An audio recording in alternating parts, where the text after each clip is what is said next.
Zhiyun est de retour et ça annonce du très lourd. Peut-être que vous êtes déjà en possession du Zhiyun Crane M2. Aujourd'hui, on va voir c'est quoi l'évolution de ce produit qui était déjà, ma foi, fort bien avec le Zhiyun Crane M3. Qu'est-ce que ça apporte par rapport à son prédécesseur, les points positifs, les points négatifs, on voit ça tout de suite.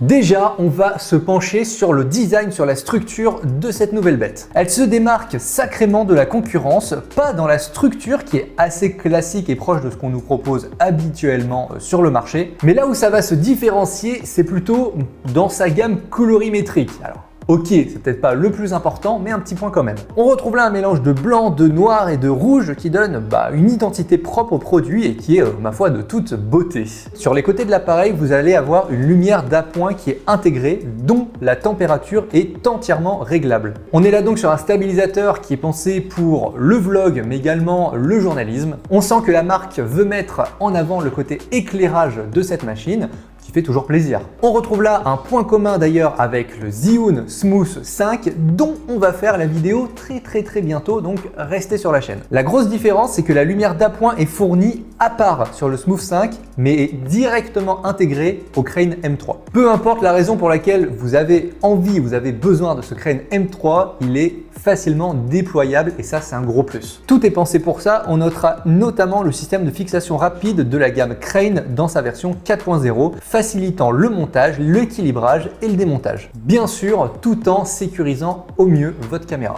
Rien à redire de ce côté-là, Zhiyun a très bien bossé. Quid du reste? Et à côté de ça, le reste non plus est pas trop mal. On pense notamment à la fixation qui se change en 2-3 mouvements et l'ensemble est pensé pour que vous puissiez changer de batterie facilement sans briser tout votre setup. On n'a aucun doute sur le fait que ça marche très bien avec les DSLR de la gamme Panasonic, Sony ou Canon, mais on a hâte de voir comment ça va réagir face à du Blackmagic notamment. Par expérience, on sait que c'est une des caméras qui est la plus chiante à équilibrer, donc on a hâte de voir ce que ça va donner. Parlons maintenant un peu de chiffres. On est sur un Crane sensiblement plus lourd que le M2 qui lui pesait 500 grammes. On est là sur du 700 sans la plaque de fixation rapide. Côté autonomie, on n'est pas là sur une grosse évolution, mais elle est tout de même présente. Sur le M2, on avait 7 heures d'autonomie, sur le M3, 8 heures. Par contre, côté recharge, on est là sur une vraie évolution puisque le Crane M3 est compatible avec la charge rapide et powerbank. Concernant l'écran mis à votre disposition, il faisait 0,66 pouces sur le M2, il fait désormais 1,22 pouces en full couleur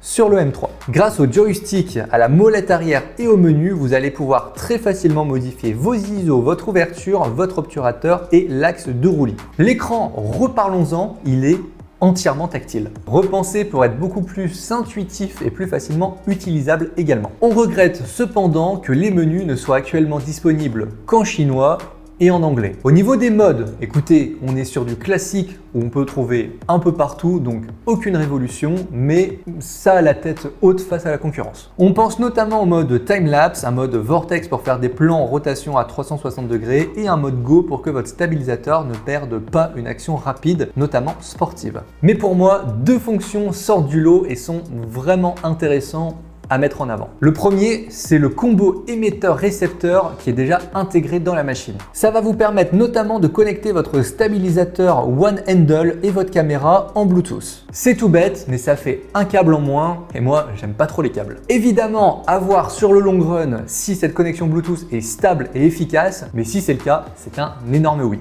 Et ensuite, le deuxième point que j'aime beaucoup, mais bon, c'est plus spécialisé pour les vlogueurs et les journalistes, c'est le micro shotgun intégré. Vous pouvez d'ailleurs le connecter au Crane M3 en filière. C'est tout bête aussi, mais il me semble bien que c'est les seuls à proposer une solution un peu similaire. Beaucoup de points positifs, qu'est-ce qu'on peut en tirer de tout ça ? Est-ce que le Crane M3 va détrôner le DJI RSC2? Si tout ce qui est promis est fonctionnel et marche bien, il y a des grandes chances. Optimisé pour se mettre rapidement en place, pensé pour YouTube, les réseaux sociaux, les courts-métrages, les reportages journalistiques, le Crane M3 est quand même bien fichu pour tout ce type d'utilisation et ça, c'est quand même balèze. On aime beaucoup les petits détails, notamment les connexions Bluetooth pour éviter du câblage un peu inutile, ça on vous dit merci. Niveau tarif, le Crane M3 est disponible en 3 versions de pack. Un pack Crane M3 avec juste l'engin et un petit trépied pour 399 €. Le pack Crane M3 Combo avec l'engin, le trépied, un sac de transport et une base de fixation pour téléphone à 489 €. Et enfin, le pack Crane M3 Pro avec l'engin, le trépied, le sac de transport, la base de fixation pour téléphone et le micro shotgun ainsi qu'une base d'extension pour contrôler le Crane M3 sur une grue de tournage par exemple. Zhiyun nous régale avec une diversité dans son offre et ça, c'est canon. Et bien évidemment, si tout ça, ça vous intéresse, les liens en description. Et pour les intéressés, n'oubliez pas, dans les jours qui suivent, on va faire une vidéo sur le Smooth 5 qui partage beaucoup de caractéristiques avec ce M3. Donc, restez dans le coin. C'est tout pour moi, c'était Goran pour Studio Sport. À bientôt.